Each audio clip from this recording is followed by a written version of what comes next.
Hello, I'm Kristin with the Rogers Public Library, and this week for Catch 'em All at the library, we will be focusing on Spewpa.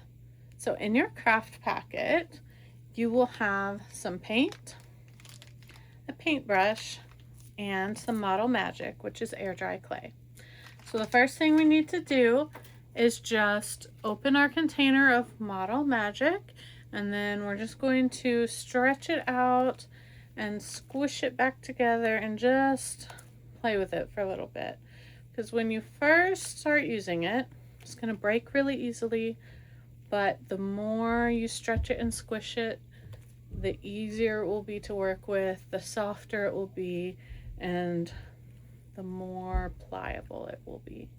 So just play with your clay for a few minutes, and then I will show you how to turn this clay into a little Spewpa figurine.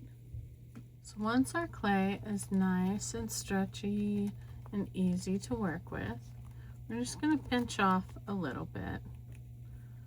Doesn't need to be very much at all, just maybe a little small ball.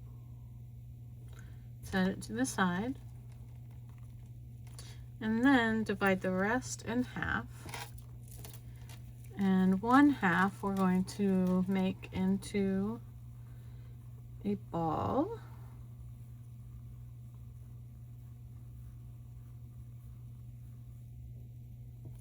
It doesn't have to be perfect, but just a round ball shape, approximate. And then the other half we're going to make into kind of a fat cylinder, which will then be the body.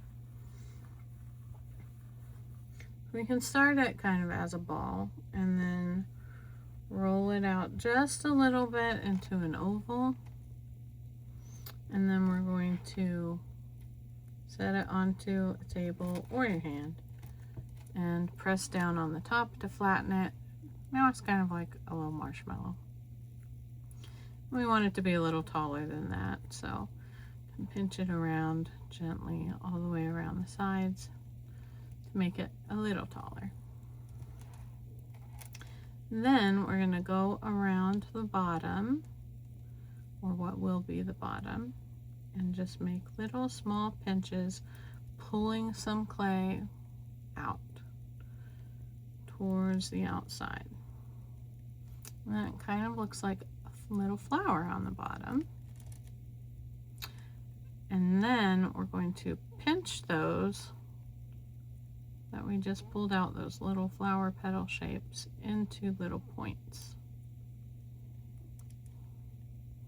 It looks pretty weird right now, but you can set it back down and then kind of gently press all those little points that we made down to kind of flatten them out, but we want them to stay kind of pointed all the way around, but we can flatten them out. So press them down gently, and then you can still kind of pinch around, and then gently lift up, and there is the bottom.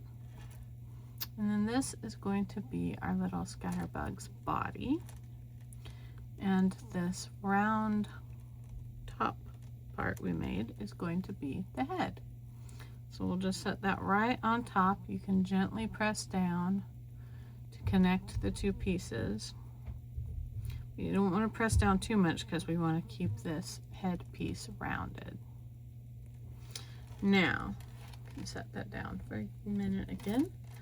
Our little small ball that we pinched off, this we're going to make into several little small triangles.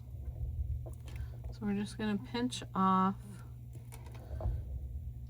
some smaller sections. You can make them into little balls if you would like, just to make sure they're about the same amount of clay in each one. And they don't have to be exact, but just approximately the same amount. We just need enough to go all the way around the head.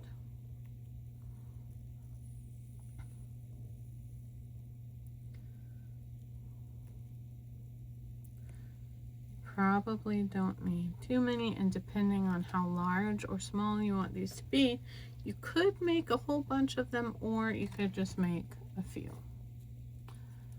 On my first example that I made, I have several of them going around, but you can make larger or smaller ones if you would like.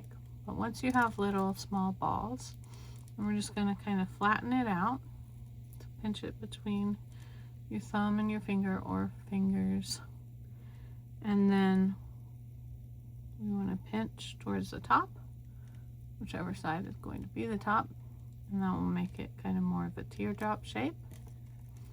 And then you can gently press across what will be the bottom to make that flatter, and then just all your movements with this clay are going to be very gentle. Just very gently pinch around the edges. You can keep your thumb or a finger across the bottom to keep that flat as you pinch around to make the rest of the edges into this little triangle shape, which will then go right at that joint between the neck and on the neck between the body and the head, and just very gently press your little triangle on over that seam. And so we'll do that with each one. Just kind of flatten out your little balls,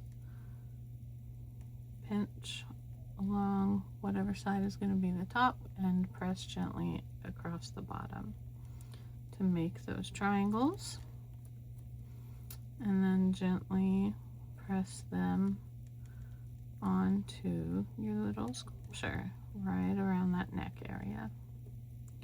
So we'll do that all the way around. And once those are on all the way around, then we can just do some final touching up, pinching to flatten out the bottom, make sure our head is still nice and rounded. If it's getting a little too pointy, you can press it down a little, and just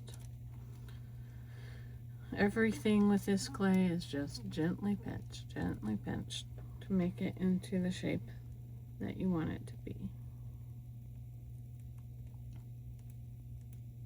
And then we just have to let him dry. So once he's all dry,